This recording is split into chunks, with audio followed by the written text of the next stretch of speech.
One topic that gets brought up a lot to me with the Elder Scrolls Online is, does the race you pick for your character matter? And if it does, how much? And which races are the best options to go with? These are all questions that I'll be answering throughout this video, and as I am most proficient as a damage dealer, that's the main angle I'll be taking here, but I will briefly discuss the other roles as well.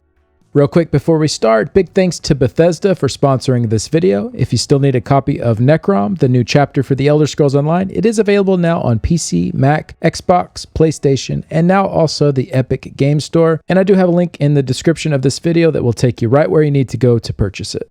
So to start things off, for 99% of the content in the game, I can confidently say that you can go with whatever race you like for any class and role, and you will be able to clear that content so long as you have the skill required to do so. Now, will some races have advantages over others for specific builds and roles? Absolutely, but the difference is pretty small in the grand scheme of things when you consider all of the other sources of power to be had within ESO. And even those races that might be considered the worst options for certain builds, maybe they don't deal quite as much damage, usually they'll still have some advantages that will benefit your role or build that you have put together. I do think it is important to mention that if you are pushing for leaderboard scores, you may be in that tiny percentile where it will be important to go with the most optimal options.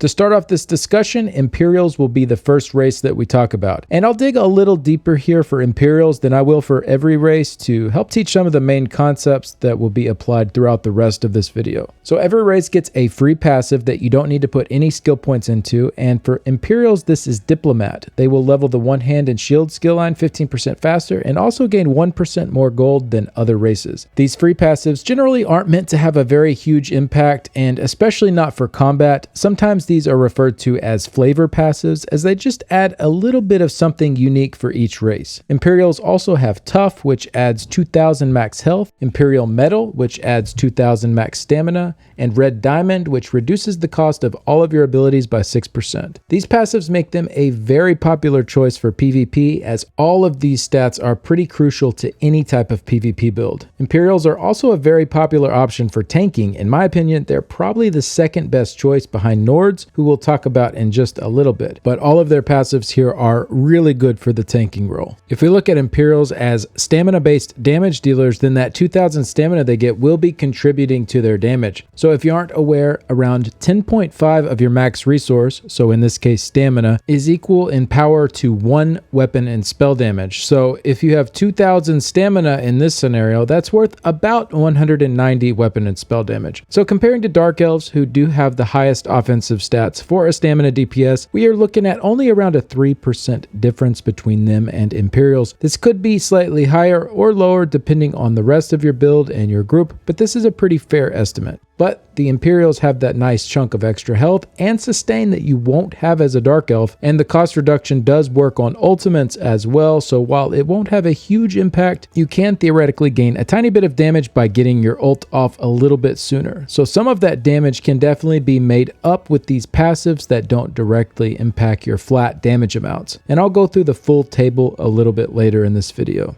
As a Magicka-based DPS, none of the Imperial racial passives will be directly adding to your damage, and this is because when the game looks at your max resources, only the highest of your Magicka or stamina will contribute to your damage. So if you're building into Magicka, then that 2000 max stamina will not be adding any damage for you. But that doesn't mean it's not a beneficial stat, as it will be nice to ensure that you have a bit of extra off resource to work with for blocking and dodging, or any skill casts that aren't using your primary Magicka resource. And again, just like with the stamina builds, the 2000 extra health and 6% cost reduction to all of your abilities, while they aren't directly boosting your damage like you'd get with high elf passives, for instance, they are still beneficial. So even though the DPS difference can be upwards of 5.5% here between high elf and Imperial for the Magicka DPS role, that percentage doesn't quite paint the whole picture. Remember, ESO is very skill based, and there are plenty of examples of players outperforming others using less optimal race choices. This is just one example here to start us off with the basic idea behind this so that as we go through the other race options here, maybe you can be a bit more open-minded about the choices and not feel like you have to simply pick the one with the highest statistical damage output. And I did pick Imperial specifically to start off the discussion since that is one of the more extreme cases as far as having no damage supporting passives for that Magicka DPS role. So overall, if you want a pretty versatile option that is nice and tanky with good sustain, Imperial may be a good choice for you.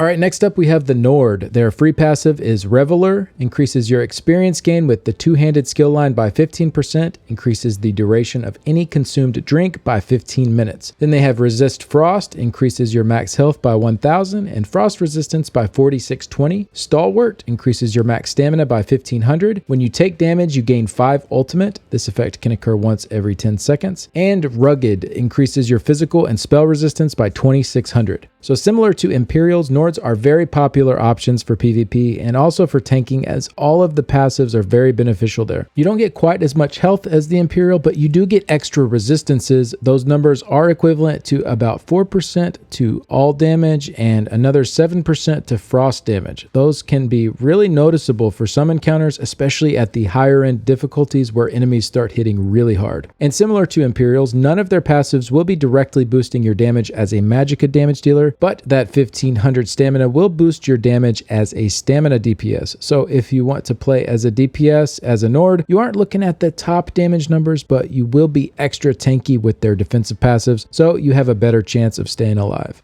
Overall, if you're looking to go the more sturdy route, especially for PvP or tanking, Nord may be the right race for you. Next up, we have Argonians. They have one of the cooler free passives, in my opinion, Amphibian. Increases your experience gain with the Restoration Staff skill line by 15% and increases your swimming speed by 50%. The swim speed is pretty noticeable and it can be a lot of fun to fly by your friends going through the water. For their other passives, we have Life Mender, increases your healing done by 6%. Argonian Resistance, increases your max health by 1000 and your disease and poison resistance by 2310. And then Resourceful, increases your max Magicka and max stamina by 1000. When you drink a potion, you restore 3125 health, Magicka, and stamina. So Argonians can pretty much do everything well. Their stats are spread out to hit most of the different categories. They have good sustain and extra healing, which makes them popular for support roles, both healing and tanking. They are also pretty nice in PvP for the same reasons. As a damage dealer, you can go either Magicka or stamina pretty equally since they have 1000 of each of those resources. They won't be the top damage producers, but I've seen some Argonian DPS hang in there with the best of them. So again, as I've been trying to stress, don't worry about that too much. Getting good at the game is way more important. So if you are looking for a race that can pretty much do every role well and you don't mind having a tail, maybe Argonian is the right pick for you. Next up, we have the Bretons. Their free passive is Opportunist. Increases the experience with the light armor skill line by 15%, increases your alliance points gained by 1%, and this is the currency earned by doing PvP. For their standard passives, they have Gift of Magnus, increases your max Magicka by 2000, Spell Attunement, increases your spell resistance by 2310. This effect is doubled if you are afflicted with burning, chilled, or concussed, and then increases your Magicka recovery by 130. And then finally, the Magicka Mastery passive reduces the Magicka cost of your abilities by 7%. So Bretons are very stacked into the Magicka side of things. This makes them very popular choices as healers and for Magicka-based damage dealers. As a healer, you'll have really good sustain and you are a little more tanky for a lot of content with that spell resistance. And really the same goes as a Magicka damage dealer. Not quite the top DPS output, but the 2k Magicka does add to your damage, and so that paired with the really nice sustain can make Bretons a very strong choice there. Not a whole lot here as a stamina-based damage dealer, not really the best race to go for that, but again, the difference is not anything too crazy, so if that's your roleplay dream, then go for it. They're also pretty popular for Magicka specs for PvP and one of the better options for tanking as well. So if you are really into the Magicka side of things, especially healing or DPS, and you want a race that is versatile to be near the top for pretty much all gameplay styles except stamina DPS, then Breton might be a good race for you.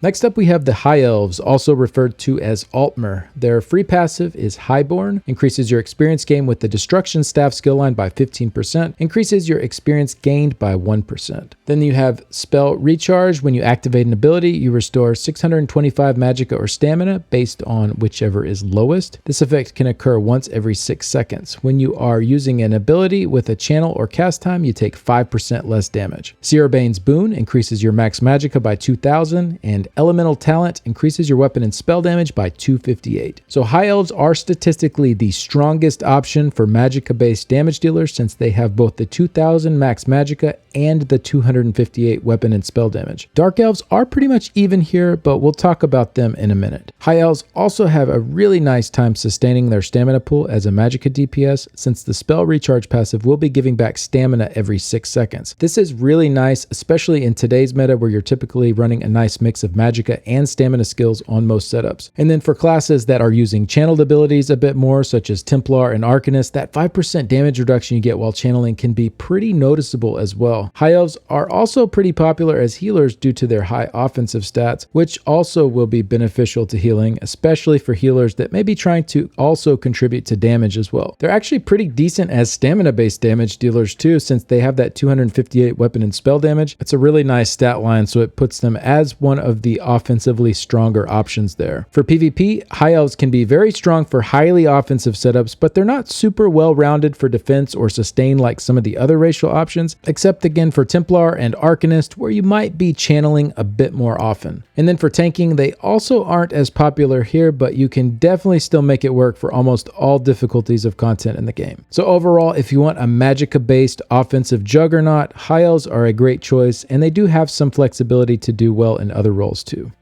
Next up, we have Dark Elves, also referred to as Dunmer. Their free passive is Ashlander, increases your experience gain with the dual wield skill line by 15%, reduces your damage taken from environmental lava by 50%. And then we have Dynamic, increases your max magicka and max stamina by 1910. Resist Flame, increases your flame resistance by 4620. Ruination, increases your weapon and spell damage by 258. So Dark Elves are statistically the strongest option for stamina DPS with the 1910 stamina and the 258 weapon and spell damage. And at only 90 less magicka than High Elves, they are essentially tied with them there as well for the strongest at magicka DPS. 90 magicka is equivalent to only about 8 or 9 weapon and spell damage, so I promise you won't be able to tell a difference there. So Dark Elves are a really great option if you want the flexibility to go either route with your character and deal really good damage. The flame resistance can also be really noticeable for certain encounters that have flame damage to deal with, but outside of that, you don't have anything really going for them for defenses or sustain. So those are the sacrifices you make to get the really good offensive stats for either magicka or stamina DPS. Then they are fairly decent for tanking, healing, and PvP as well. I wouldn't consider them the top options for any of those roles, but definitely can do fine there. So if you are looking for a really versatile race that can handle all roles, but specifically deal really high damage as a magicka or stamina DPS, then Dark Elves may be the choice for you.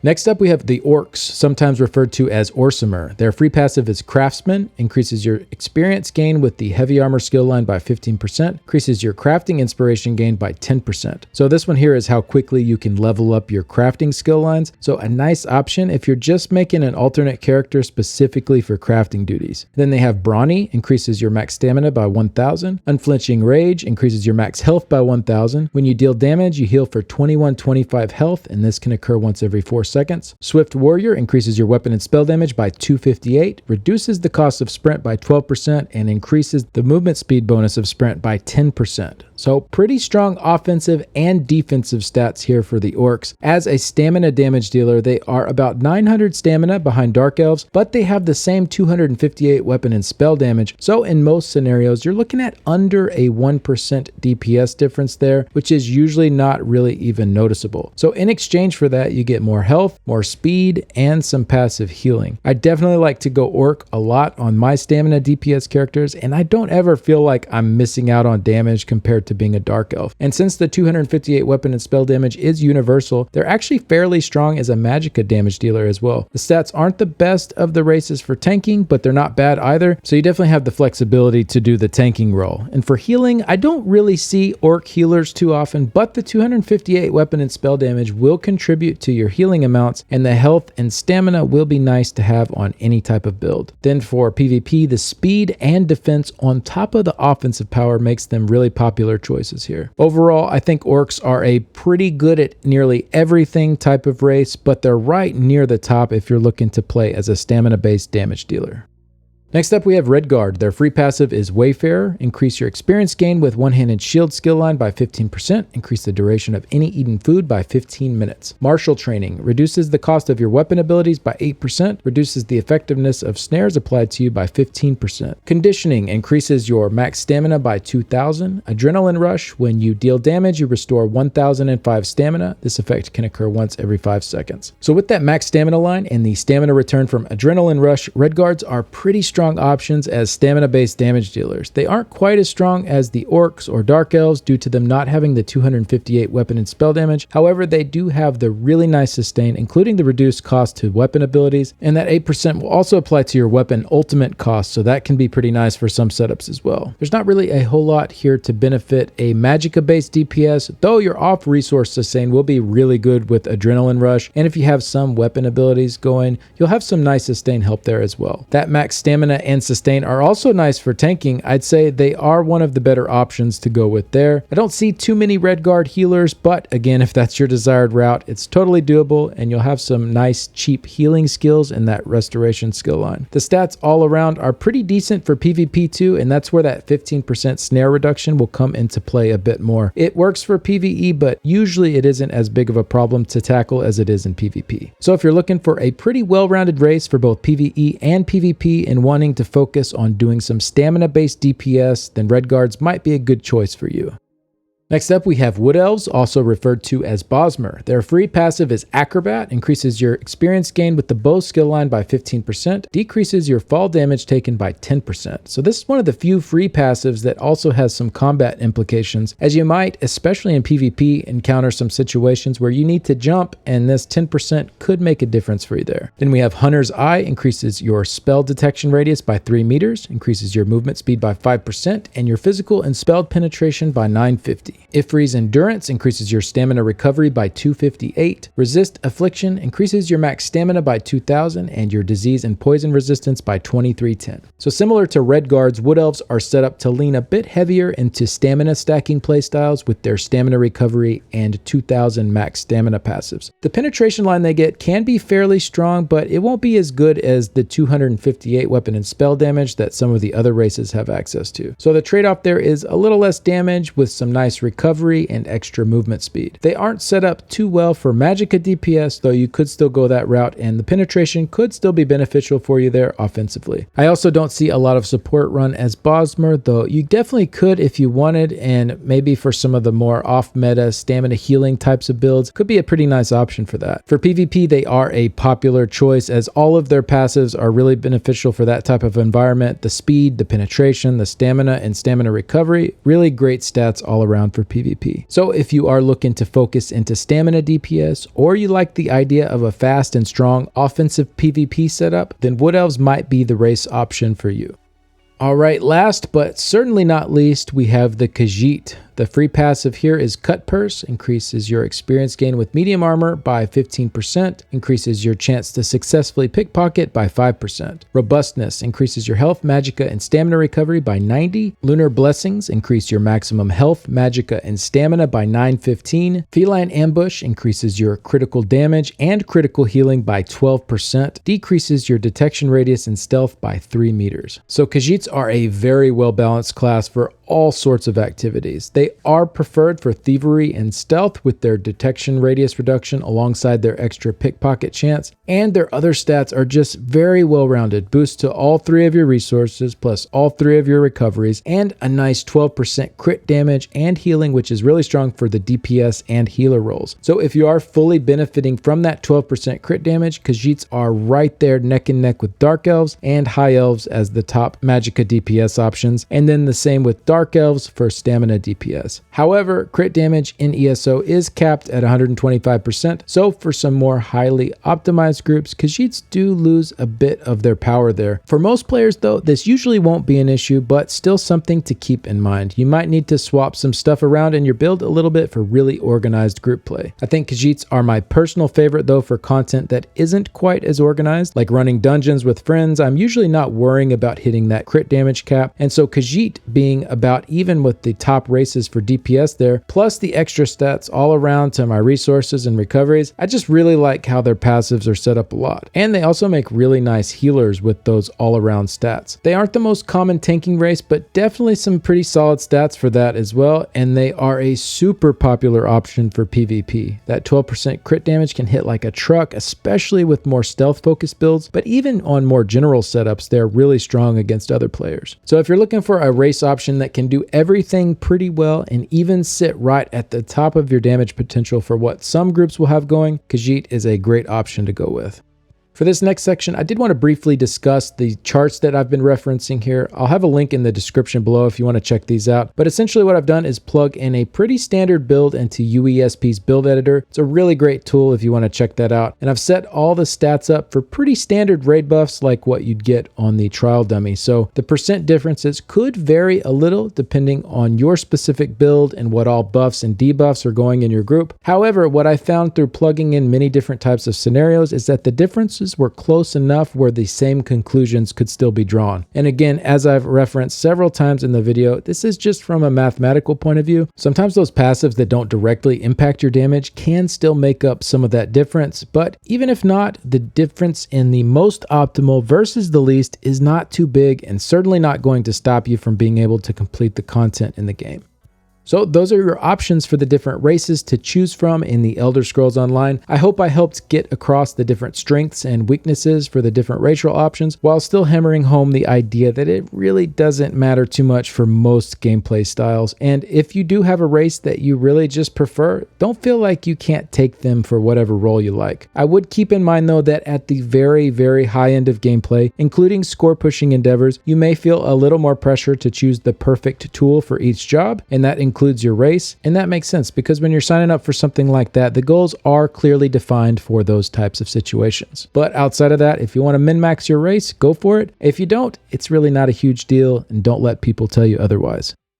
Thank you so much for watching, and thanks again to Bethesda for sponsoring this video. If this was helpful, maybe consider sharing it with someone that you think might also benefit from it. Big shout out to my current Patreon supporters and YouTube members. The contributions help a ton to keep the website and YouTube channel going. And a special thanks to Nicholas, Simon, Cougarous Bay and the Cougar City Guild, the Order of War Guild, Cantankerous Cat, Shady, Iffy, Blake1816, Mordecai1212, Santanico, Vidridi, Florian, Phoenix, Nalandia, Unemployed, Cristeliana, Cha-Cha, Technical KO, and Cap.